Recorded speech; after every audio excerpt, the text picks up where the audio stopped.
আমরা গতকালকে সচিবালয়ে কি দেখেছি?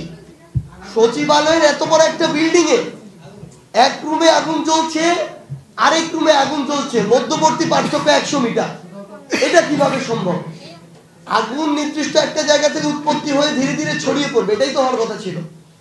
কিন্তু এমন দুইটা রুমে আগুন চলছে, যে রুমগুলো হচ্ছে এই অভ্যুত্থানের সামনে থেকে নেতৃত্ব দেয় আমাদের সহযোদ্ধারা, যারা এখন সরকারের প্রতিনিধিত্ব করছে।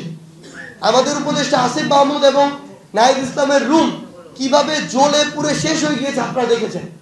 ইতিমধ্যে আমরা সংবাদপত্রের মাধ্যমে, নিউজ এবং প্রিন্ট মিডিয়ার মাধ্যমে জানতে পেরেছি সেখানে একটি কুকুরের মৃত লাশও পাওয়া গিয়েছে, মৃতদেহ পাওয়া গিয়েছে। একটি কুকুর কিভাবে সচিবালয়ের ভিতরে ওই রুমটিতে পাওয়া যেতে পারে? তো এখানে আর অন্য কোনো চক্রান্ত আছে কিনা, ষড়যন্ত্র আছে আমরা নিশ্চিত। কিন্তু এটি কি পরিসরে ছিল, কিভাবে দেশকে অস্থিতিশীল করার পায়তারা চলছে, সেটিও আমাদের ঐক্যবদ্ধভাবে পর্যবেক্ষণ করতে হবে এবং প্রতিহত করতে হবে।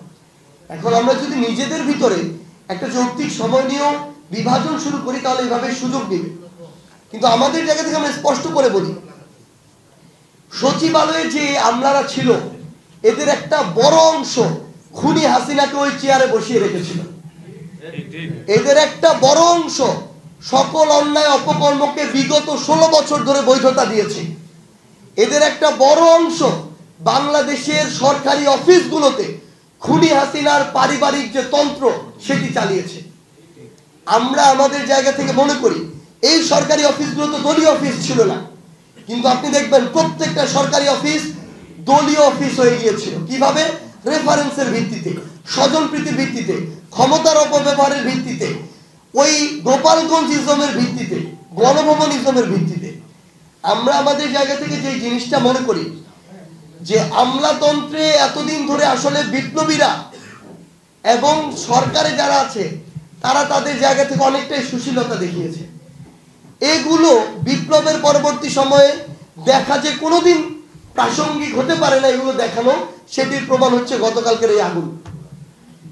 আমরা দেখেছি 4ই আগস্টেও সচিবালয়ে নিজের অফিস বাদ দিয়ে সেখান থেকে বের হয়ে বিভিন্ন জায়গায়, সচিবালয়ের সামনে বলেন, পল্টনে বলেন, প্রেস ক্লাবের সামনে বলেন, বিভিন্ন জায়গায় কিছু তথাকথিত আমলা নামক দাস, শেখ হাসিনার কিছু দালাল স্লোগান দিয়েছে খুনি হাসিনার পক্ষে।